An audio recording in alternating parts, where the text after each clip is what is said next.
Super Ninja Austin here, your boy, with another video. It's episode 15 of the SNA podcast, and this is the Raw review part 3. And let's begin. All right, we start off with the intro. They showed the memories of Terry Funk and Bray Wyatt, aka Wyndham Rotunda, and then we start off tonight's Raw with Sami Zayn taking on Damian Priest. It was a one-on-one match with I believe Damian Priest started off with hit him with a headlock, but Sami Zayn threw him right to the corner ropes, and then I believe he shoulder tackled him, and then let's skip towards the mid end of the match with Sami Zayn going for a springboard crossbody off the top rope right onto the Priest, but after he hit his arm right to the steel ring post, but Damian Priest caught him, hit him with a back like a side flapjack right to the face first into the announce table, and then what's the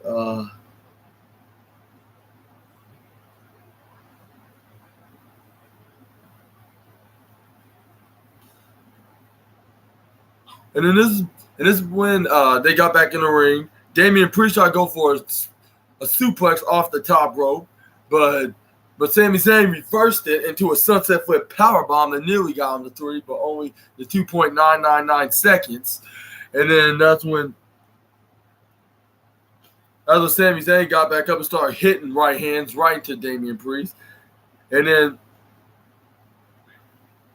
that's when Damian Priest went on the outside, and then that's when Sami Zayn hits the rolling front flip front flip somersault right on the Priest, right on the outside.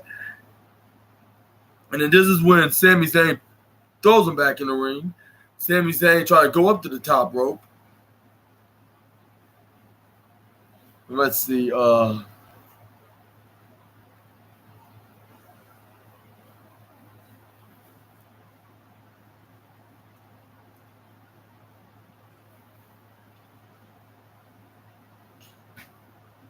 And then that's when he hits Damian Priest with the Blue Thunder Bomb, but it only got him the 2 count once again. And then that's when Damian Priest went right on the side, right above the ring apron. And then that's when Sami Zayn picks him up and try to hit him with right hand strikes, but Damian Priest hot-shotted him.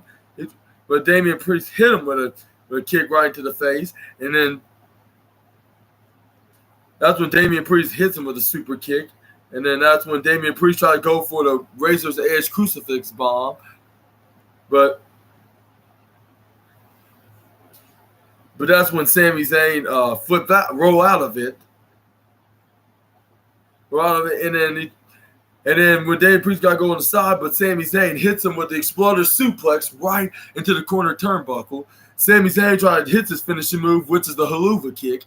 And I believe this is when JD Madonna grabbed onto his legs, distracting Sami Zayn. That's when Damian Priest hits him with the sit-out choke slam for the 1, 2, 3. And I'm telling you, I would say this is the second best match of the night. And I don't mean that by an insult, rather a compliment. I'll say give this match alone 4 stars. But anyways, this is when JD Madonna tried to say now, all right, mate, do you trust me now? And then that's when Damian Priest was like, no, absolutely hell no, stay out of my business. And that's when he shoves him out of his way. He walks out of the arena. That's when Kevin Owens came out and started hitting punches right on JD's face. He hits him with the stunner, along with Sami Zayn hitting the Haluva kick. And okay, up next we have a backstage. We have a couple of backstage segments between the New Day and the Viking Raiders. Talking about that about they're gonna beat them in their match. but we're gonna get to that in a couple of in the next couple of matches, matching segments away. We're like a couple of segments away from it, and then up next we have, and that's when Matt Riddle went in the backstage, convincing Drew McIntyre to let's see.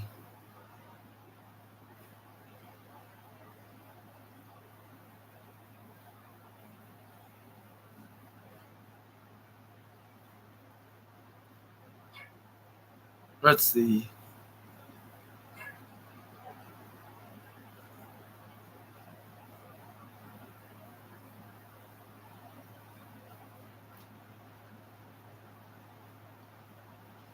Yeah, this is when we go to see the backstage.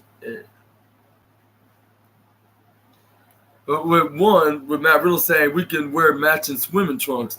And then Drew McIntyre said, before we start making decisions like this, maybe we should be thinking about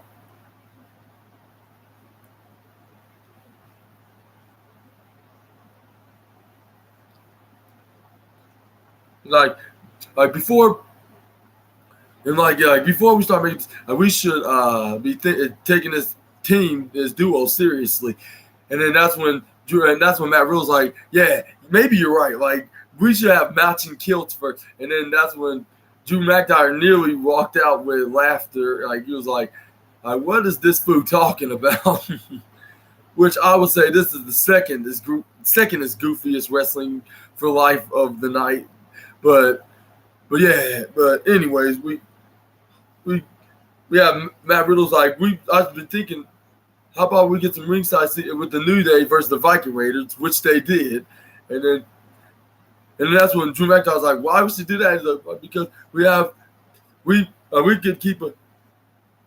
He like we could see, we'll see on both of our opponents is what's their weak side when we face them the next time in a tag team match, and then maybe we can have some hot dogs. You can have some what he said. I guess the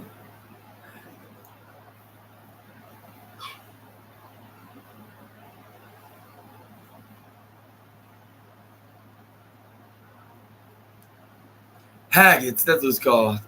But Whoop, and it's like we'll have the upper hand once we know the strength and weaknesses. Which I was like, I'm not sure. Even if they do know your weaknesses, I don't think that has anything to do with y'all with the Glass Bros having the more advantage with either the New Day and the Viking Raiders.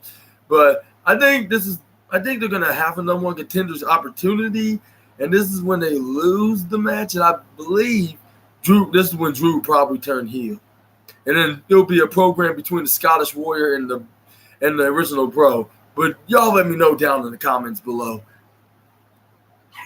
And then we have a video package between women's world champion Rhea Ripley and Raquel Rodriguez, challenger.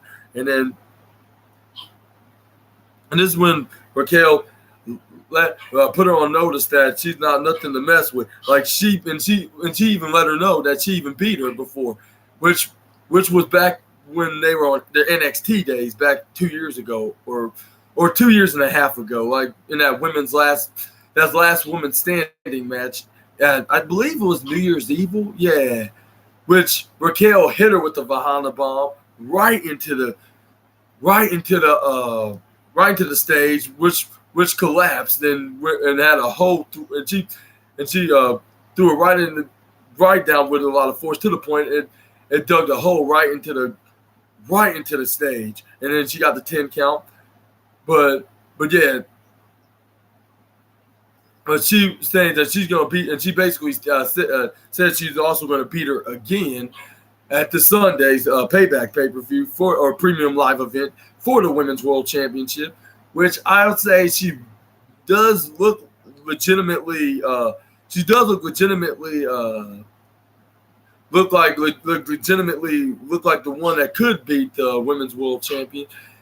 But I'll say if if I would say if Rhea already passed like a year as women's world champion, I would say Raquel's definitely gonna automatically beat her, but and then continue a storyline that says like Raquel even though she's a face and usually baby faces don't brag what they do, usually just speak the facts about things and statistics in pro wrestling, but that they show that she cannot beat Raquel. It'll be something similar to what Rhea Ripley did with Shayna Baszler. Like she was like, you beat everybody. Like when before she beat her for the NXT Women's Championship, she was like, you beat everybody except for me. But anyways, Raquel put her on notice. She let her know that she beaten her one time before. I would say she'll be so close, but at the same time, it's like despite being so close, it's not gonna help her. It's not gonna help her win the women's world champion at this time. And I'll say either her or Liv or Becky would be the one, but I would say Rhea Ripley's gonna retain the championship and hold it for another month or two until someone like her or Liv or Becky, which everybody would think that Becky would win, winning her 7th reign as women's champion. But what do y'all think about this women's world championship match? Y'all let me know down in the comments below. And then up next we have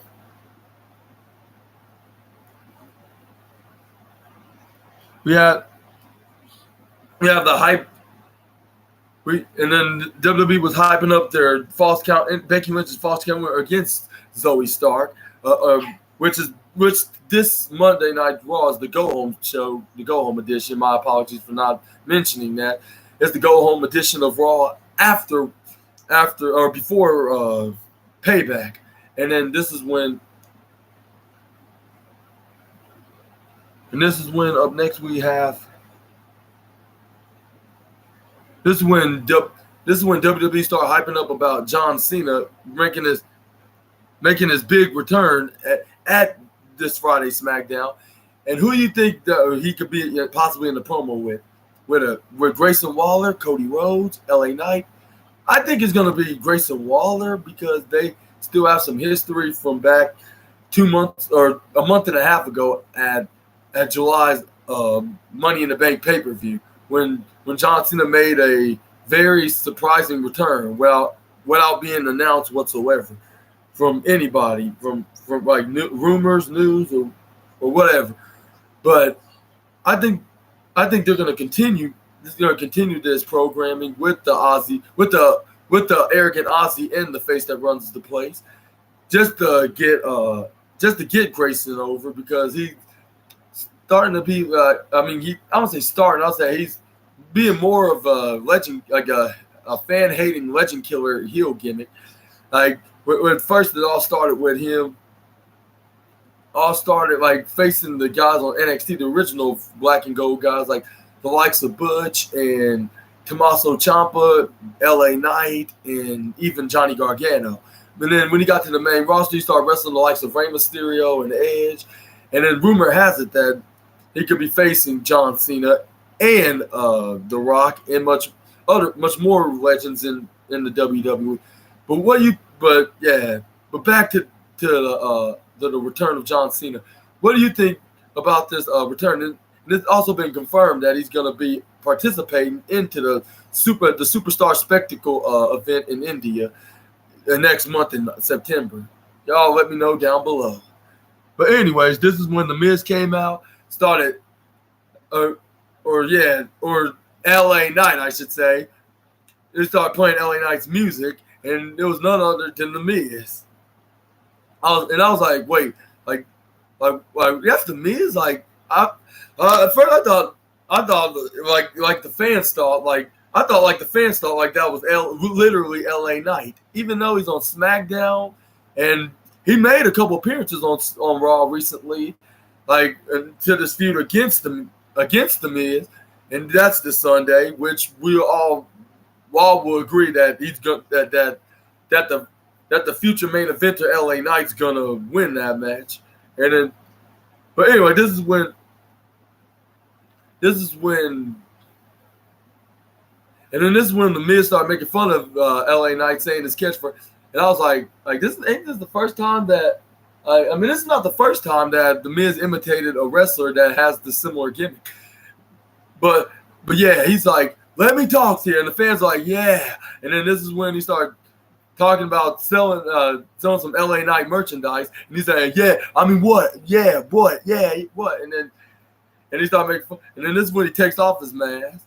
I mean, not mask, his glasses, I mean. And then this is when the Miz is like, you fans are so pathetic of cheering on a guy that's like LA Knight that's gonna be a one hit megastar that probably gonna get like 2 months of fame and then get back into the lower mid card division and be lucky if he even has his job, which he insinuated like that.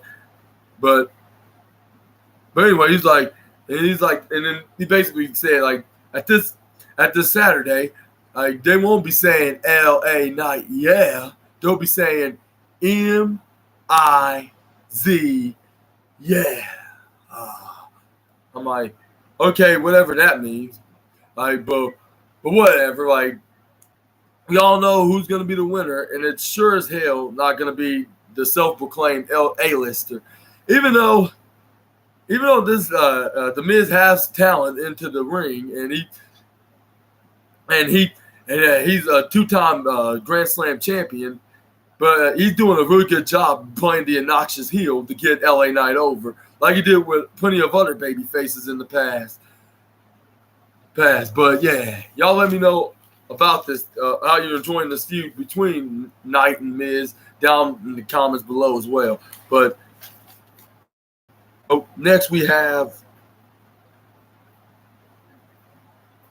we also have some WWE replaying the promo video with Shinsuke Nakamura saying he knows about his back injuries and it's that's his number one weakness and he knows it. Which that had Seth Rollins spooked 2 weeks ago when he whispered into his ear, which we didn't know last week. We were like, what did Shinsuke say that made Seth Rollins have a concerning worried face? But anyway, up next we got Drew McIntyre taking on. We have the New Day taking on the Viking Raiders into a tag team match with Drew McIntyre and Matt Riddle, aka the Glass Bros. Seeing how they can beat both of these guys, the New Day and the Viking Raiders, and then Drew McIntyre was wearing the armband that said Bray, along with Kofi wearing it, which was very honorable, which was very honorable by the way, and I believe like 5 or 6 different wrestlers, I would say, or 7 different wrestlers, like, which we're gonna get to the other 6 in a minute, or other 5, I mean, in a minute. But yeah, there was the Viking Raiders against the New Day, because it all started with the Viking Raiders getting involved into the New Day and the Glass Bros match, which that ticked off the Glass Bros, including Drew McIntyre. And the New Day wants to get some kind of revenge on them. And then this is when they had the match. Xavier Woods and I believe Eric start the match. And then which Xavier Woods surprisingly started getting the first offense in the match, hitting the reverse STOs right face first and Eric's face first into the side mid Tina the turnbuckle, and then start twisting his arm, elbowing it, but his early advantage didn't last long because Eric started to come back and start countering the twist arm, started twisting his arm of his own, and then he slammed him right. Irish whipped him right to the team of the turnbuckle, and then sidewalk slam, and then Xavier Woods tried to counter, tried to do a flying head scissors, but Eric reversed it into a sidewalk slam, and then that's when Eric tagged in Ivar, double team, and started pounding, hammering him away, and then Ivar, and that's when they started continue the double team move until Xavier Woods got back up. Kofi Kingston tried to bring some kind of defense, comeback defense on him, but he could only do so much. And then the Viking started annihilating him too, just like they were doing to Xavier Woods. And then by hitting with Ivar hitting him with elbow strikes, and then continue the double stream until Kofi Kingston hits Ivar with the drop kick. Valhalla tried to distract the referee and Xavier Woods, mostly Xavier Woods, and then that's when Valhalla started pointing. He's like, she was like you're never gonna tag in Kofi Kingston, and that's when Ivar blindsided Xavier Woods with a forearm, and then that's when Ivar rammed Kofi Kingston right into his corner with Eric, hit him with a fist bump tag to Eric, and then Eric throws Ivar right to Kofi, and then that's when Ivar throws Kofi right into Eric, which he hits him with a running clothesline. Surprisingly, Kofi kicks out of the move, which was a 2, and even though that wasn't his finishing move, and then that's when Eric started to hit the cross or half knee to the back camel clutch to try to make Kofi submit, but Kofi got back up, countering the submission and getting out of it, and then that's when he finally tags in, I believe, Xavier Woods.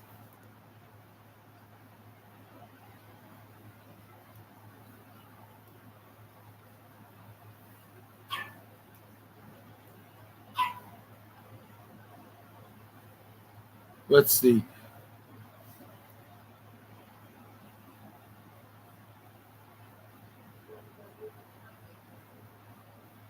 Oh yeah, it's when they kept Kofi in hostage. That's when, and then yeah, you can ask Mama for that. The electricity is shit over Honda and Needle. And then that's when Xavier Woods started hitting his comeback move, and then he threw Eric right into the corner, into the outside of the ring, crossbodied him, or was it? But no, I think Kofi was the legal man. Kofi tried to go for the trouble in paradise, but Ivar picks him up, trying to go for a spine buster, but Kofi grabbed onto the rope, flipping himself and Ivar out of the ring. And then this is when Ivar throws Kofi right into Matt Riddle and Drew McIntyre. This is when Drew McIntyre got totally pissed.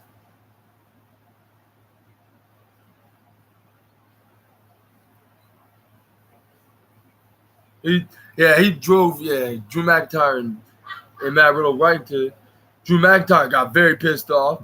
He tried to throw he tried to throw the chair right at Eric, but it actually hit to Xavier Woods, and then that's when he got into an altercation with Eric, but he was so distracted to him that Ivar hits him with a rolling cannonball right to him, and then that's when they got back and threw Kofi back into the ring. They hit him with the Ragnarok for the 1, 2, 3, and then they got the win, and then it looks like that they're going to face Riddle and Drew McIntyre next week on Raw, which we're going to get to that. Which we're going to get to that in just a sec. Which up next we have.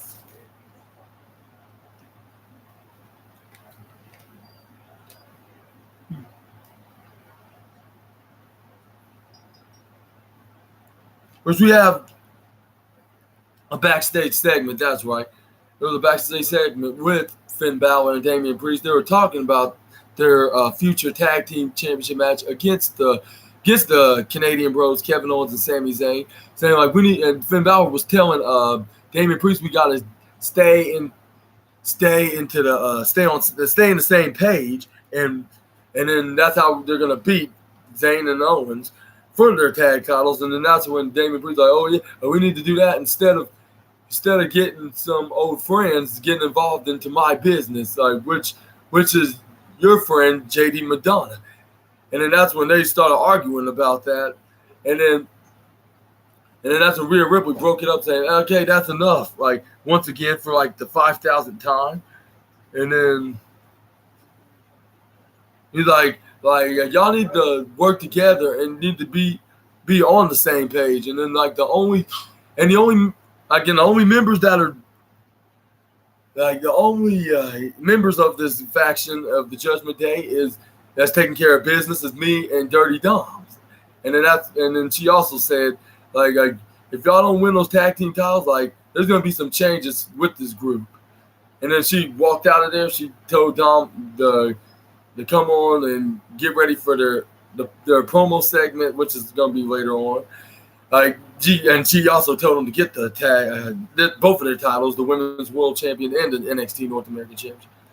But this had me thinking, like, I would say Kevin Owens and Sami Zayn are going to retain for the Undisputed Tag Team Champion, for their Undisputed Tag Team Championship.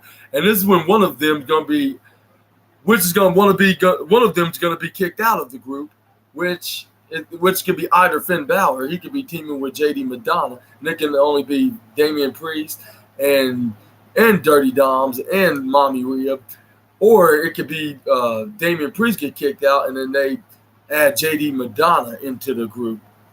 But my opinion is going to be the second theory. And what do y'all think about this story, this Judgment Day storyline? And who's going to get kicked out of the group? Y'all let me know down in the comments below. But we got a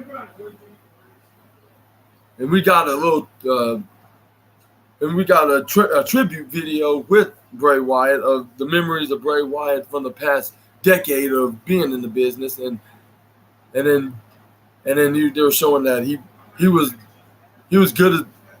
He was not only a good wrestler, but a good person, a good family man, and etc. And this shocking death really scarred and broke the hearts of the fellow wrestlers and families and fellow wrestlers and families and into Wyndham Rotunda's, aka Bray Wyatt. And then that's when up next we have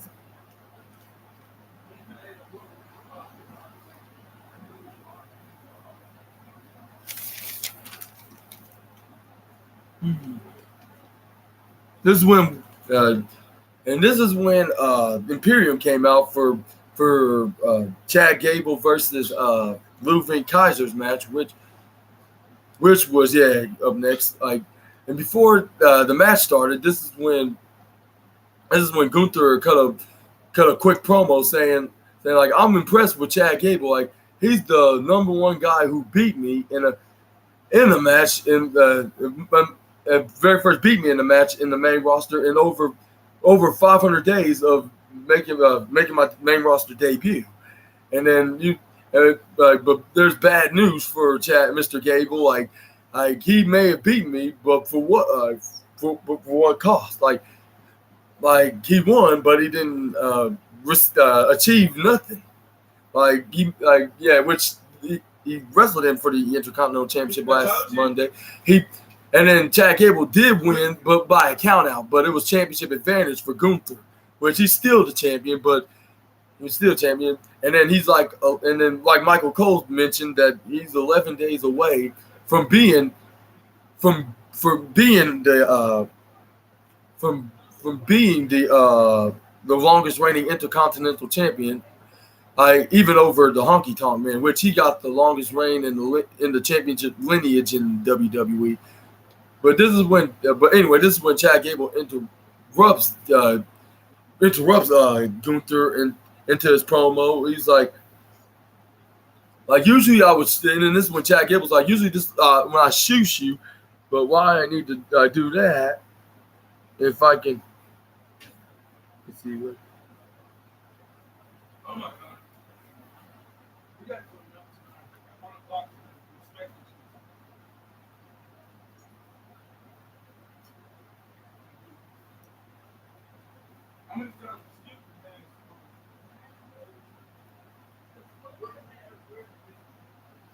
Oh yeah, he's like, this is what I usually would give you a shoosh, but I'm not gonna do that tonight because like you're actually making good points, my friend. Like like not only for the fact that you're still champion because I only beat you by a count out, and then also like and you've been undefeated almost 2 years and no one managed to defeat you but me, and then that's what I'm gonna do again. Except like like you were undefeated like for almost 2 years, but but I but for over a year and a half like I I beat you like some that someone failed like some that everybody failed to do in the main roster. And and it's gonna take me like just probably only 10 seconds to beat you for the Intercontinental Championship next week on Raw, and then you're gonna take it one, two, hit him with the German suplex with a 1 and 2 and 3, baby, for the for the IC title, and then that's when I believe said a thank you, and then that's when they started the match, which was pretty decently good, yeah. It was like if they were fighting for a mid card title, but even though Ludwig Kaiser isn't the champion, but he was fighting like if he was the IC champion like Gunther, but and that match is not going to happen until another 7 days from now. But yeah, like we had this match, like this is when Chad Gable started hitting moves like moonsaults and exploder suplexes and even try to go for a moonsault, but Ludwig Kaiser moved out of the way, but he still was standing even though he missed the Ring General's right hand man Kaiser, and then this is when finally Chad Gable hits. That's when Chad Gable hits him with the rolling German suplex, but Giovanni Vinci got involved. He interfered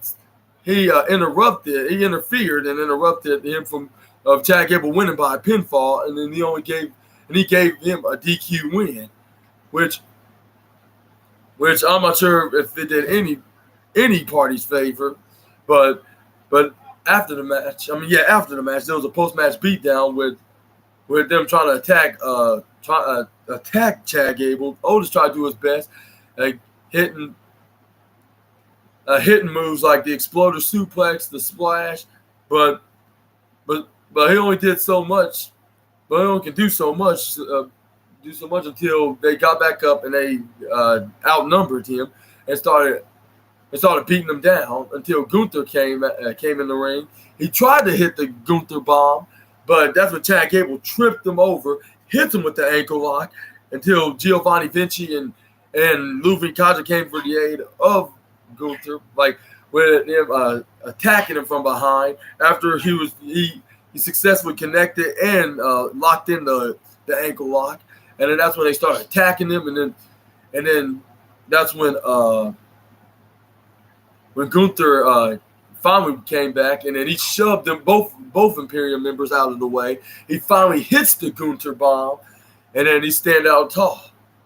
But this got me thinking, like, I kind of believe, like, if he could beat Drew McIntyre back at SummerSlam, and he's like over a week away from beating the Honky Tonk Man's record, like, this had me thinking that he could retain next week and be the longest reigning Intercontinental Championship into the lineage's history.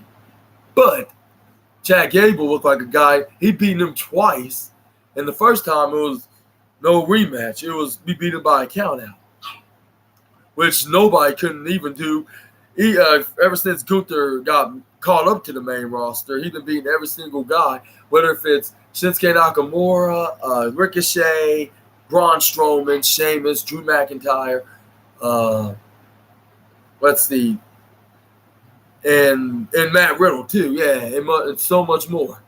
But Chad Gable looked like that he can give him another rare victory, except this time it will be for a pinfall for 1 and 2 and 3. But what do y'all think? Are we going to have a new Intercontinental Championship next week, or is Gunther going to retain and going to be the longest reigning champion in history? Y'all let me know down below. But yeah, up next we have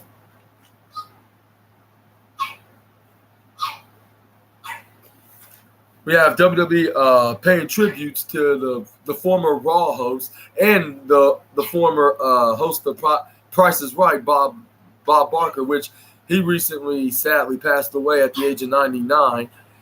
I believe it was this past Saturday, I believe. Yeah, I correct myself. But I would love to send my deepest condolences to the Bob Barker family and friends at this sad time. And they're showing some memories from even doing a Price is Right segment with Santino Marella, thinking he's playing Wheel of Fortune, but Bob Barker reminded him and said, like, does it look like that Vanna White's here?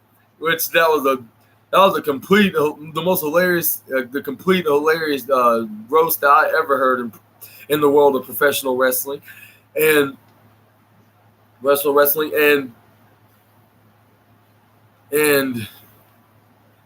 is when, and he even hit a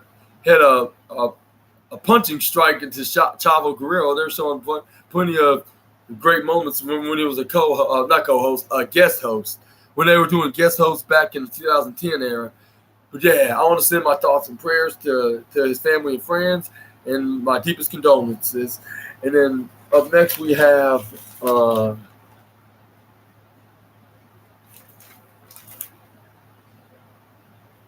this is when Seth Rollins came into the ring, kind of very confident promo that came from the Drip God's mouth, and then and before he got into business with Shinsuke Nakamura, this is when he said like, he was like, what welcome everybody from Memphis, Tennessee, which they had the show tonight's Monday Night Raw show in Memphis, Tennessee. And he was and then he even paid another tribute to the Eater of Worlds, saying Yowie Wowie, which I would never heard. I would hear it sound even more better in my life. At first I thought it was like a goofy punchline from Bray Wyatt, but now just thinking about it, it was very entertainingly, I would say. It was very entertainingly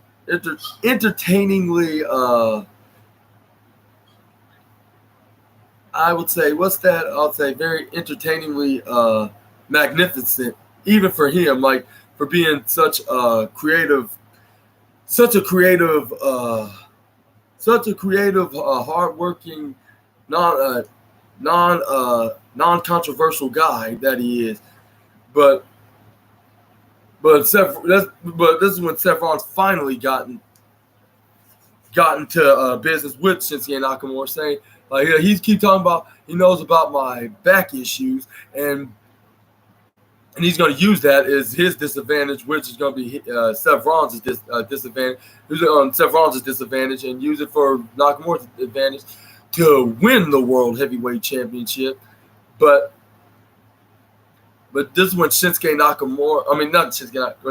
was like, I got some news for you. Like, this Saturday, I'm gonna stomp you after stomp with his curb stomp finishing move, and keep pulverizing him until the referee or until somebody gets him off of Shinsuke Nakamura, and he's gonna retain his WWE World Championship. And then he was like, and if you think you got the upper hand over me, why don't you come out here and prove it to my face? And then he was like, oh, you're not coming out, like, Like, go figure. Like you're gonna let the fans down and not let them sing your song. Like, oh, that's right. Like, they don't sing your song anymore. Ha ha ha ha. And then that's when Seth Rollins like, they're too busy singing mine. Like this. 1, 2, 3. And everybody start doing the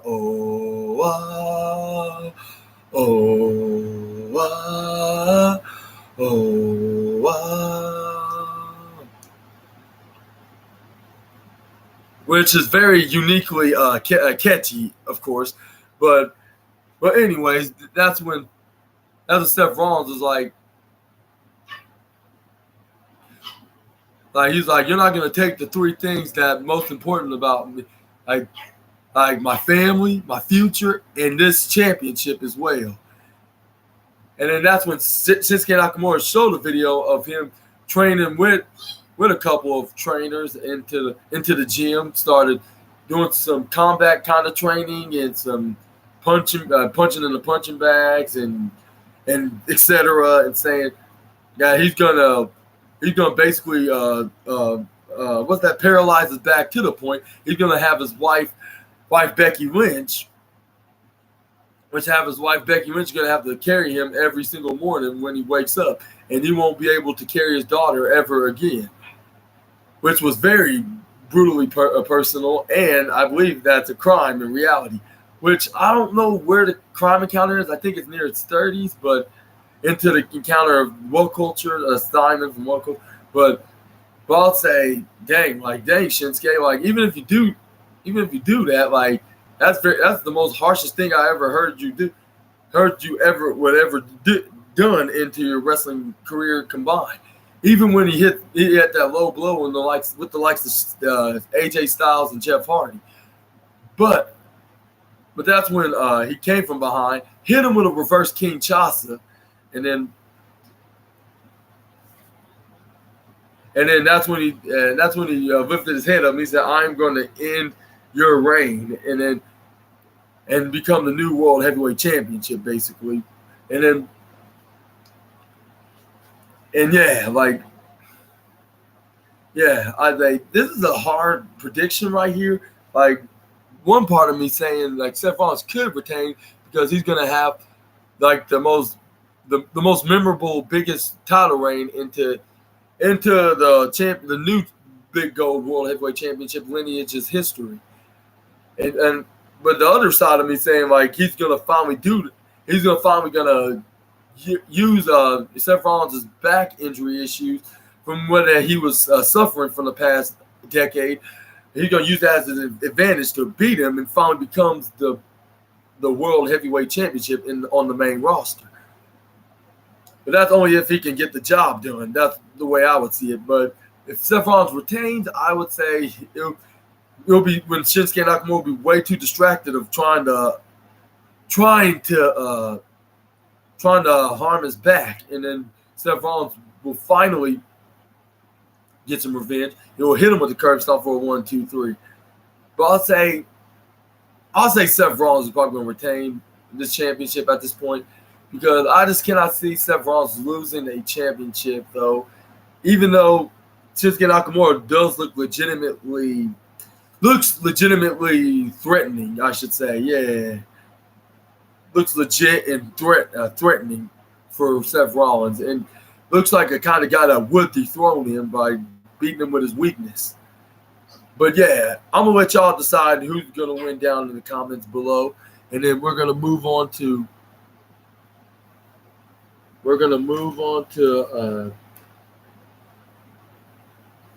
with a backstage segment with Sami Zayn and Kevin Owens. With Sami Zayn's like y'all try to nearly end our careers here. Like trying to throw throwing Kevin Owens right through an announcer's table, messing up his arm, and then you, Finn, your friend JD, trying to mess up my arm and trying to basically make us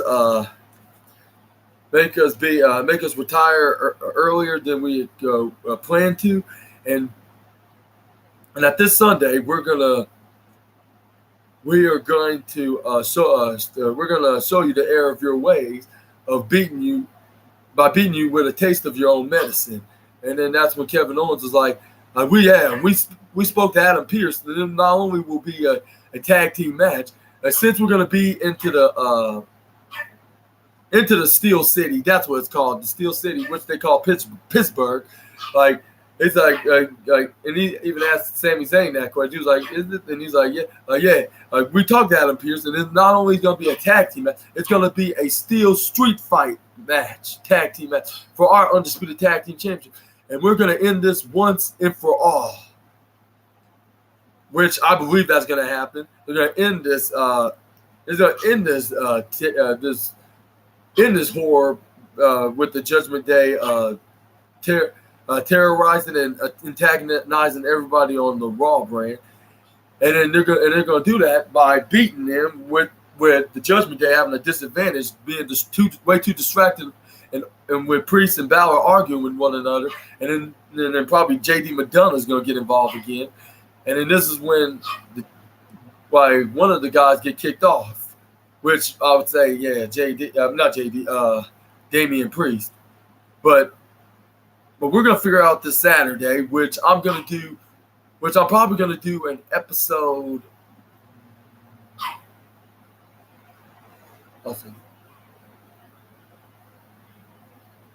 Episode 21 of the SNA podcast of the Payback Review, WWE Payback Review. But yeah, that's also in my prediction. I believe he's gonna retain. They're gonna retain. They're gonna hit their finishing moves on either Priest or Balor, if not both of them, and then they're gonna blame him once again, and then that's when most of the members of the Judgment Day kicks off one of the groups, whether it being Finn Balor, and then they started triple teaming on both JD and Balor, or it could be the Archer of Infamy. They could just kick them out, and then that's when JD McDonough started to join them, and then that's when this is when Rhea Ripley and Dominic start trusting JD. And then it's like, and it'll probably be like, Damian Priest is not worth our time. Like, he disgraced us. Like, and then Finn was probably right. Like, and even for one thing, Finn Balor would have been world champion. And then not because we didn't want him to be world champion, but he did it at the wrong place at the wrong time. And now he's paid the price with him being punished and kicked out of the group. But yeah, continue to let me know down below.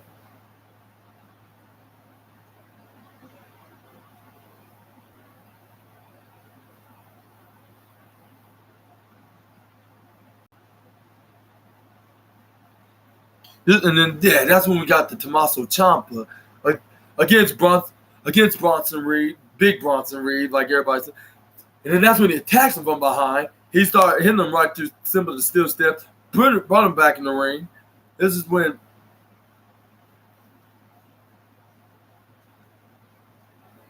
Tommaso Ciampa threw him out of the ring, hit him with a bicycle knee strike, and then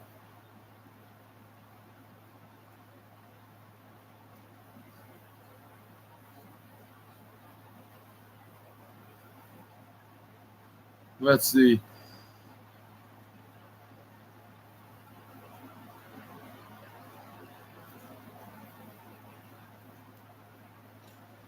This is when he we got back in the ring. He power bombs him for a 1-2, 2.999 seconds. This is when Bronson Reed tried to hit the tsunami, but Tommaso Ciampa grabbed his leg, started hitting him with a right hand, and this is when, that's why I saw, like, this is the fifth wrestler I saw wearing a Bray Wyatt armband, which he had on, man, Bray Wyatt had plenty of friends into his run in WWE and in pro wrestling overall. And I was like, and this was probably the most heartbreaking to his friends and to his fans and his family indefinitely. And then, but yeah, anyway, this is when Bronson Reed hits him with a apron shoulder block right into Tommaso Ciampa, and then this is when Bronson Reed.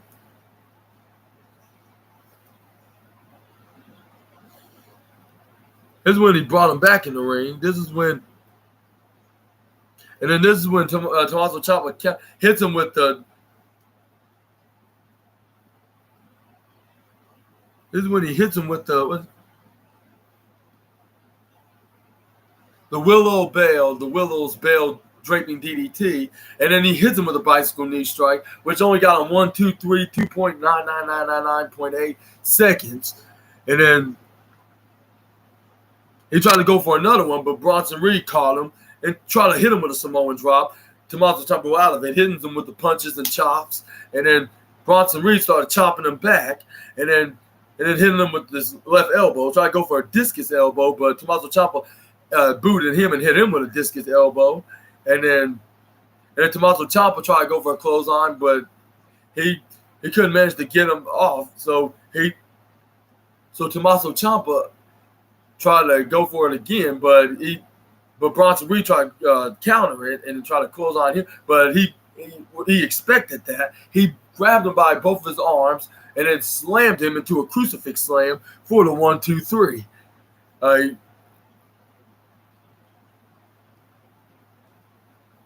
And then that's when he started celebrating with the fans in the front row seat, and sitting on the barricade, started clapping like you would usually do into his psycho gimmick, and I think this was the best way to book this match, with Tommaso Ciampa winning the match, because let's be honest, when was the last time Tommaso Ciampa got a win properly? You'd be spitting if you said if it was very recent. So I would say that this was the biggest win that Tommaso Ciampa has ever gotten in this recent time, and like it was the best way to get his revenge back, like from him costing his match against The Miz, and that I believe it was some kind of a street fight match, which The Miz won thanks to assistance with Big Bronson Reed. But yeah, tonight's Raw, Tommaso Ciampa finally got his retribution right onto the former NXT North American champion, and yeah, I hope he gets pushed to the moon and even teams with Johnny Gargano, reunites DIY, which has been rumored that they're gonna reunite sometime probably in the next few weeks, which we really haven't seen Johnny Gargano in over 2 months, and everybody's like, well, where has he been? And it haven't been noted that he's been sidelined with an injury, and the best way to bring him back is the team with his former tag partner / foe, which is Tommaso Ciampa, is DIY, reformed DIY, and even faced Kevin Owens and Sami Zayn for their tag team championships. Which they'll be pushing both Ciampa and Gargano. But what do you think about that? Y'all let me know down below.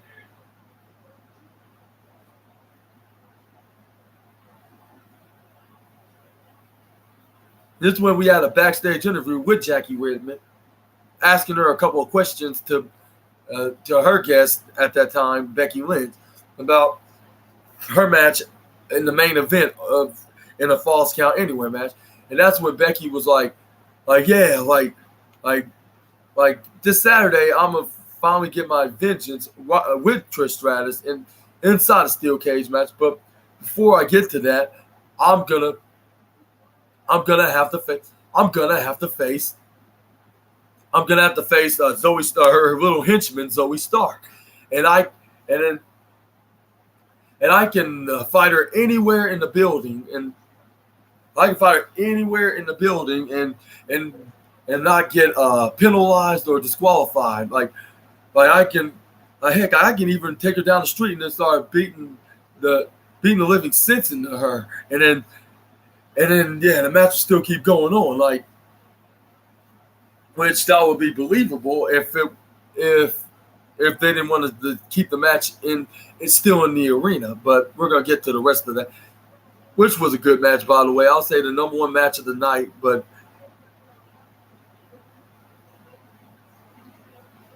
But yeah, I believe that I believe that Becky's gonna win at this Saturday. But yeah, this is gonna be a prediction that we can all agree that Becky's gonna win because it all started with Trish Stratus turning heel on her, and she beat her at Night of Champions with the assistance of Zoe Stark. And then ever since, every time Becky Lynch and Trish Stratus have a match, it usually ends up in a no contest or a draw or whatever, and then Zoe Stark gets involved, whether if it's during the match or after the match, which was a smart move with Adam Pearce saying there won't be no interference with Zoe Stark because she's gonna be barred from ringside and then inside a steel cage. But for now, she's gonna face her. She basically said.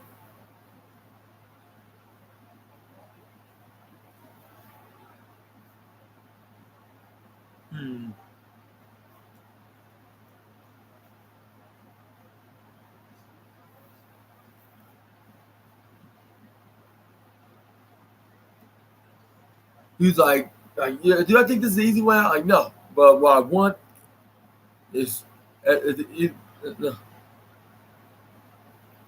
And he said that. That's what he said. The man came around to Memphis and give them what they want, and that is serve justice to both Zoe and Trish Stratus. And let me spoil this for you. She actually did.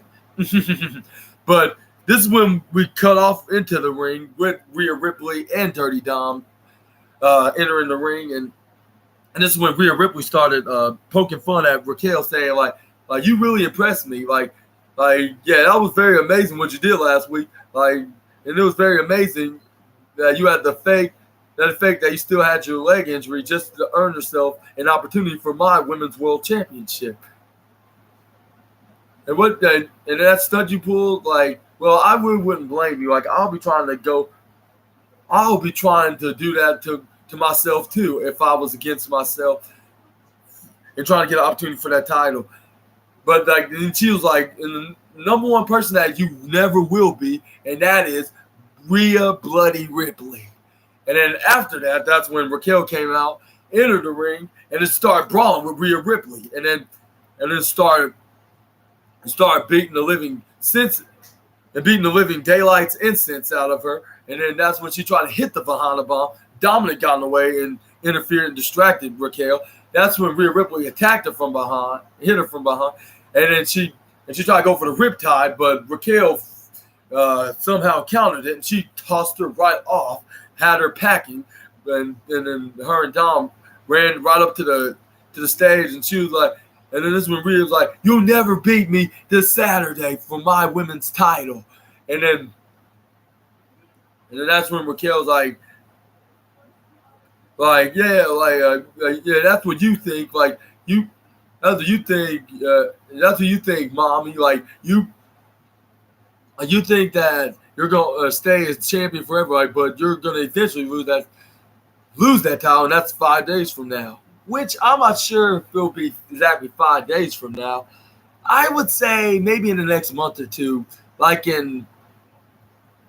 maybe on an episode of Raw, at the end of September, or even anytime October on Raw, or even at Fastlane. Whether if she faces her, Liv Morgan, or Becky Lynch. Which I'll say Becky Lynch is the number one main event women's baby face right now. And she could possibly beat Rhea for the women's world title, but at the same time, it looks like Rhea's gonna hang on to that title for a long while until someone potentially beats her for that title. But Liv also reminded her she was the last person that beat her in the singles match, which went back in June of, or was it May? I think it was May of 2022. And if she can do that again, she not only could beat her, she could be the last ever women's wrestler that beat her again, but also become the Women's World Championship, a title that she won, but before it was even called the Women's World Championship, when it was the SmackDown Women's Championship. But anyways, yeah, continue. Let me know who's gonna Zach's gonna win down in the comments below. And this is when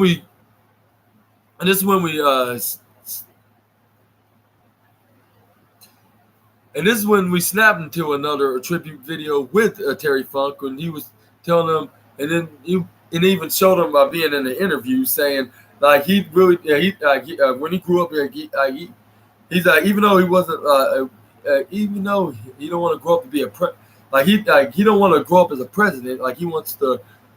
He knew he's gonna grow up to be a pro wrestler, and then it all started with him wrestling down in Texas, and even being trained by his own father, and even teamed with his brother Dory Funk Jr. And then it showed him all his accolades and achievements, being the National Wrestling Alliance World Champion, and wrestled for All Japan Pro Wrestling, and winning the tag team championships like they did on SmackDown, to pay tributes again with the Hardcore Legend. And it even showed him he got inducted to the 2009 Hall of Fame with his brother. Or was it 2008? I think it was 2008's Royal Rumble. Not Royal Rumble, the Hall of Fame. My apologies. But yeah, y'all also let me know about that down in the comments below. And also,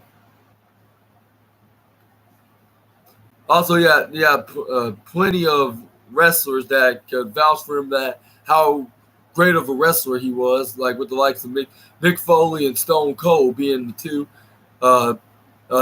talking about it like in a documentary kind of way.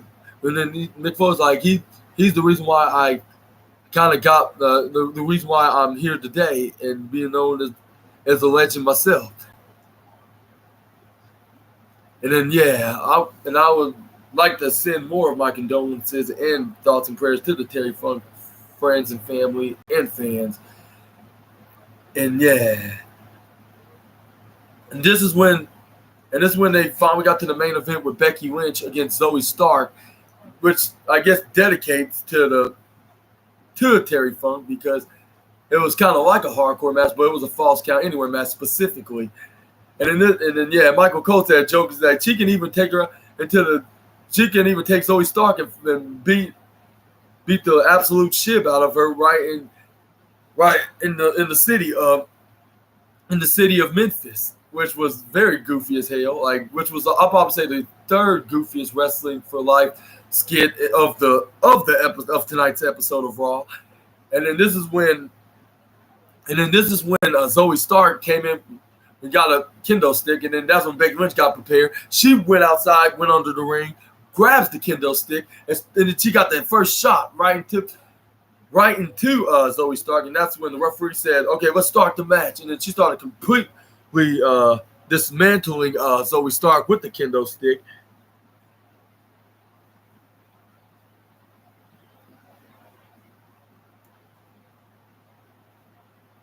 And then this is when she threw her on the outside. She threw her right into Barry Barricade, but that's like the 101 encounter.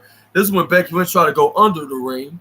This is when Trish Stratus, and then this is when Becky Lynch got a table, which she was trying to hang up so she can throw Zoe Stark right into the table. This is when Zoe Stark leg slide kick, drop kick Becky Lynch right on the side and nearly through the L&D announce table on the side, of course. This is when Zoe Stark throws the table right on the side. This is when Zoe Stark throws Becky Lynch back in the ring.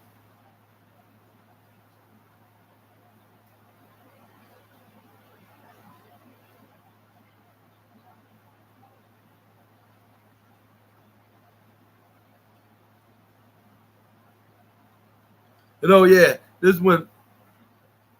Oh yeah, I forgot. Like when during her hitting her with the kendo stick, she started hitting the crossface with the kendo stick, which she tried to grab on the rope, but even Wade Barrett reminded Zoe Stark like why is she's grabbing onto the ropes when there's no rope breaks in the Falls Count Anywhere match. Like and Michael Cole also reminded everybody that it is also a no disqualification and the match can go anywhere. That's the the definition, the whole entire definition of the match stipulation of the false count anywhere match. And then this is when Trish Stratus started hitting her with a kendo stick, started hitting her back, distracting her. This is when Zoe started trying to hit a buckle power bomb probably right through the barricade or out on the announce table, but Becky Lynch was not having it. She started stomping on Zoe Stark, and then this is when Trish Stratus tried to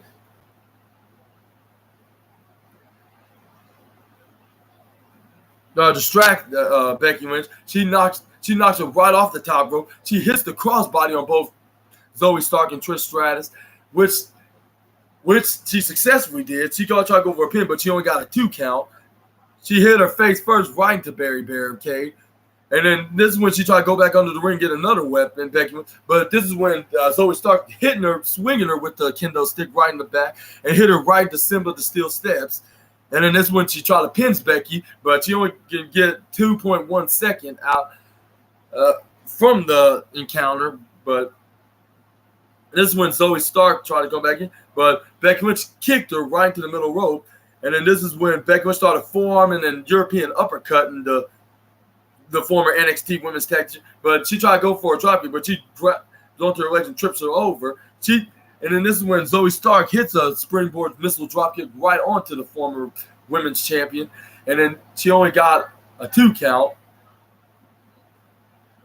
With a 2 count, but.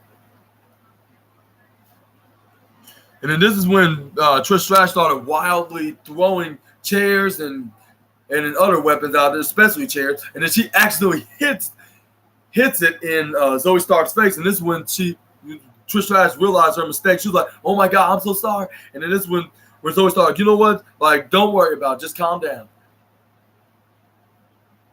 Oh yeah, and I forgot. Like, Drew McIntyre and Matt Riddle checked on Xavier Woods into that backstage segment with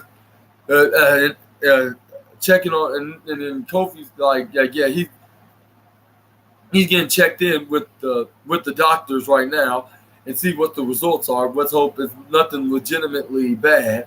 Let's hope it's just fine, and and even if it is have something to do with it injury related, let's hope it's just part of the storyline into this tag team feud.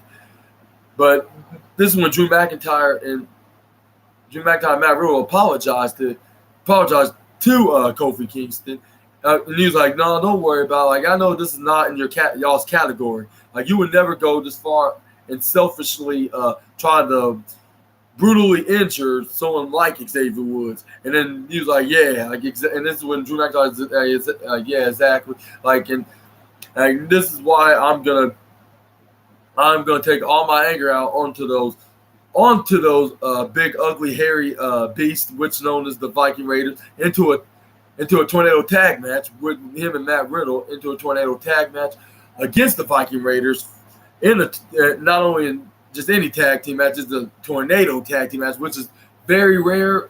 And I would agree with the Great One, like, for saying, like, maybe wrestling promotions, they should do these stipulations on tag team feuds more often, because it will bring more interest into the tag team wrestling and the tag division and into the wrestling industry. But anyways, back to the main event. We have, don't worry, you like just keep bringing the chairs out. This is when she was too distracted to the point where Becky Lynch sneak up, go from behind, hit the most devastating move in all sports entertainment, the surprise roll up to Zoe Stark, but it only got the 2 count, I believe. This is when Trish Stratus started throwing every single chair that was under the ring, and then this is when Zoe Stark tried to put her on the top rope, hit her with some kind of a slamming move right off the top rope. Becky Lynch kicked her off right to the ring apron, which is the hardest part of the ring. And then this is when Trish Stratus tried to grab her, but she kicked her right off the apron. And then this is when Zoe Stark had the advantage by forearming Becky Lynch right on the top rope. And then this when Becky Lynch started forearming her back, and then this is when Becky Lynch, went off the top rope and hit her with her signature leg drop right through the ropes with Zoe Stark dangling on the ropes and with Zoe Stark dangling on the ropes, and then this is when Becky Lynch thought she got the 3, but she only got you got to show up at 2. This is when Trish Stratus tried to distract Becky Lynch. This is when Becky Lynch started chase after her. She finally catched up to her, and she started beating the living shib right on her back, getting some retribution onto the legendary women's wrestler, but like by hitting her with the candlestick like about 5,600 times, like hitting her with the candlestick for that many amount of times. She ran out of the arena. This is when she turned went from behind, and Zoe Stark hits a super kick. Well, first she hit her with a steel chair right in the gut and hit her in the back with the steel chair and a super kick right after that for a near fall. But it was not enough to put her away. And then this is when they went back into the ringside area, right into the audience. And then that's when they started fighting right in the audience, started exchanging punches and etc.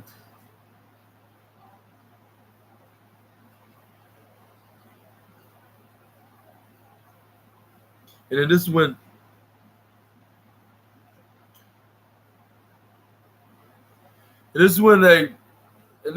Zoe Stark hits Becky Lynch with a hot shot neck drag right onto the ropes that chokes her. And then this is when Zoe Stark repeatedly hitting Becky Lynch with the steel chair.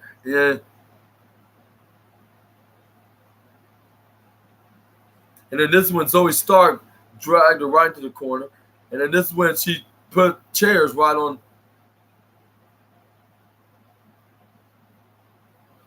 And then this is when she hits a diving shooting Stark right through Becky Lynch with the chair right on top of Becky. She tried to go for 1 and a 2, but she only got a 2.4 second count. I'll say that was a very extremely impressive impact from Zoe Stark. I got to hand to her. She were hitting that diving corkscrew Stark kind of movement jig. This is when Zoe Stark tried to put more chairs right on top of her. This is when she tries to hit her with the chair right off the top rope.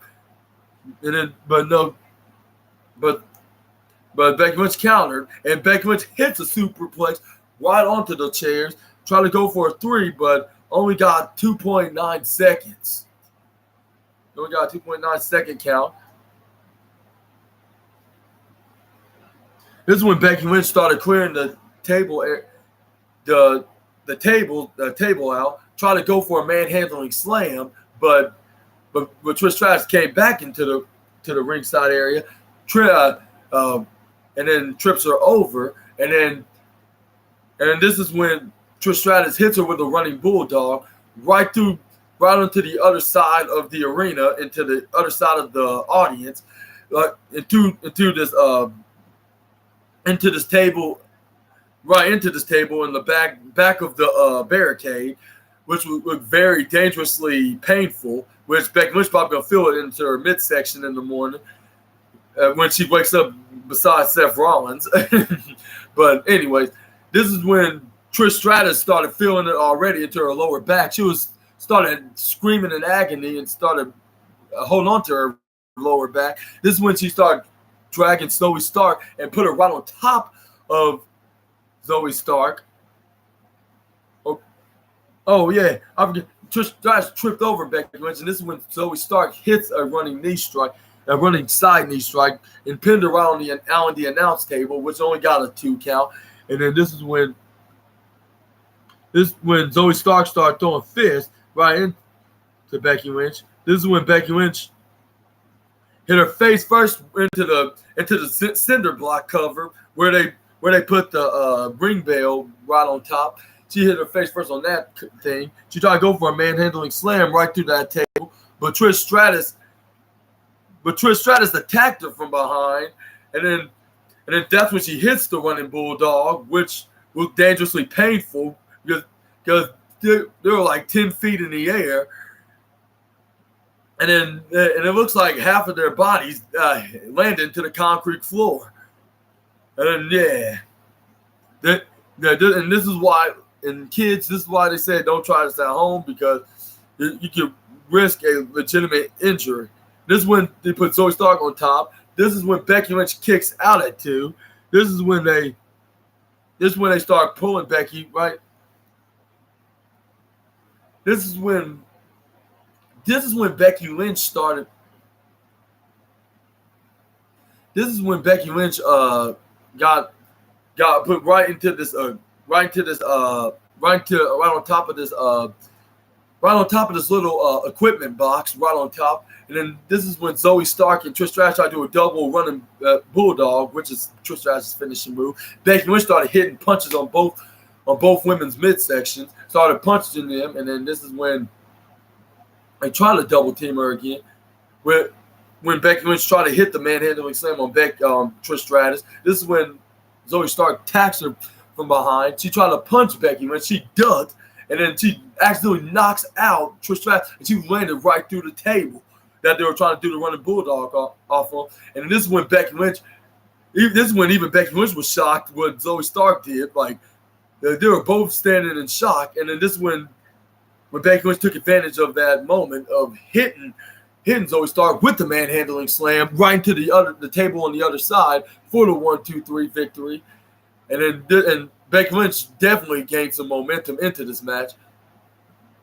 On their way to onto this Saturday's premium live event, which is Payback.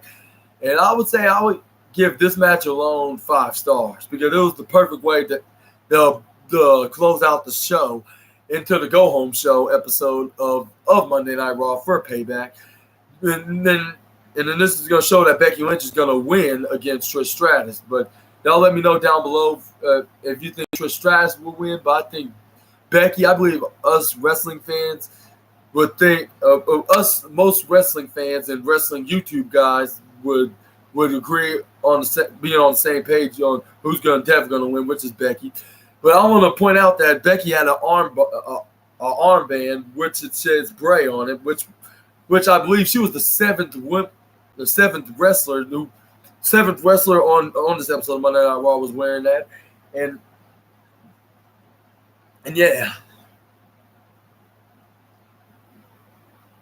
that was tonight's Raw, and hope y'all enjoyed it yourself. And what do you thought about tonight's? And what do you thought about tonight's Raw? Y'all let me know down below and how you would rank it. And I would say I would rank Monday Night Raw, give it. And I know I don't often do this, but I would give it 5 stars. But y'all don't have to agree with me. I just happen to like everything. It was like everything was well put together. Like with Shinsuke Nakamura against Seth Rollins, the Judgment Days. Either Damian Priest or Finn Balor's crumbling into the group and possibly getting kicked out. Like if none of them get their act together and beat Kevin Owens and Sami Zayn, and then Sami Zayn and Kevin Owens promised them that they're going to end their little shenanigans once and for all.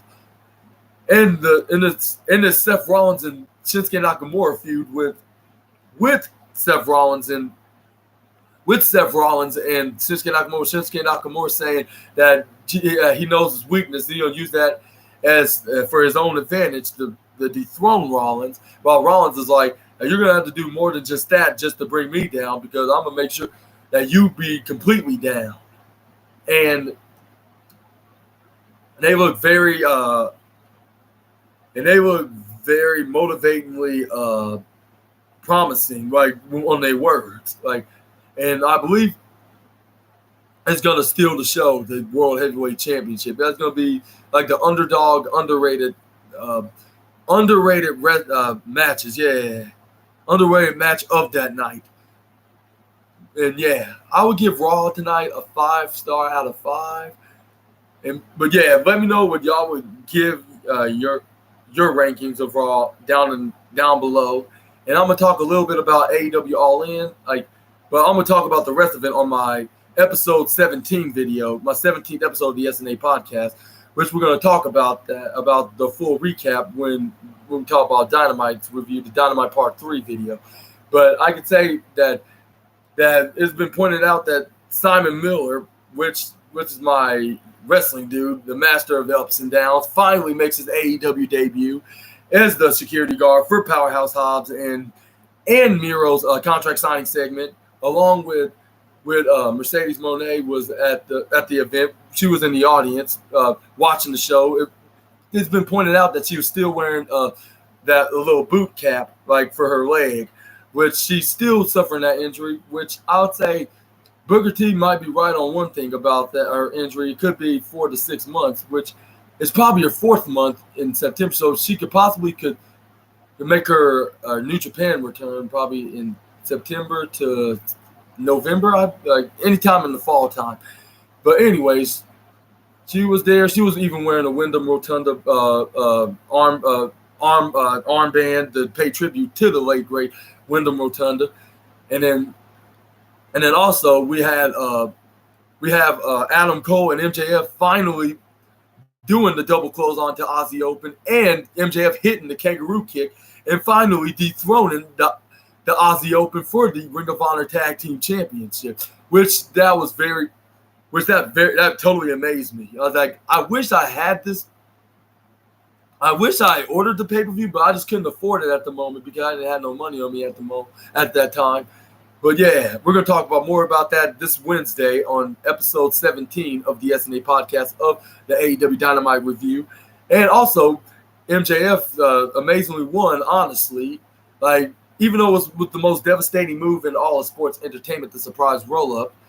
And then Roderick Strong tried to have Adam Cole beat him at his own game, but Adam Cole was like, but at first it ended in a double draw again for the second time.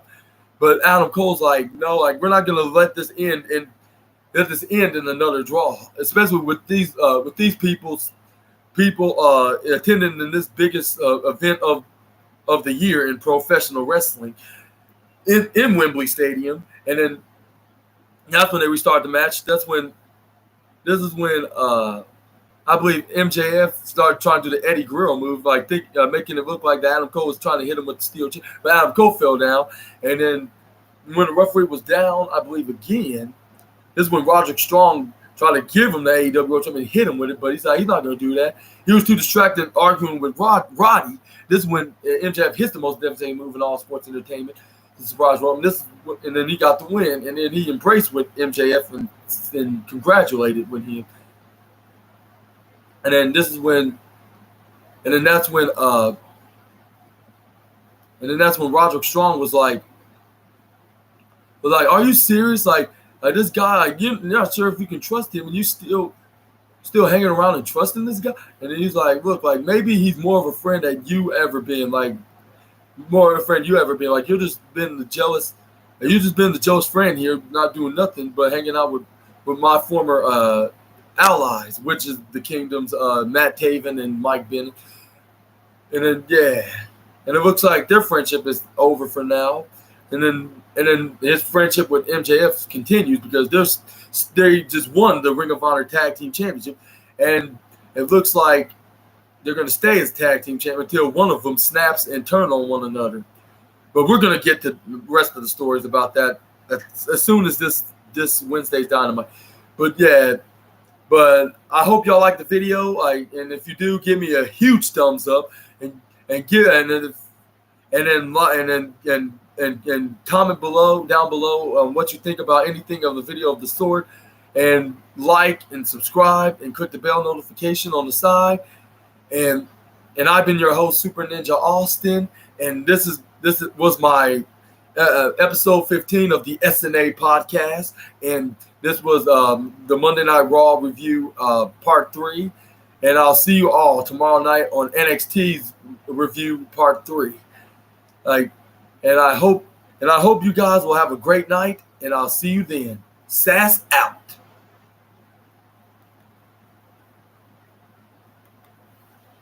But yeah.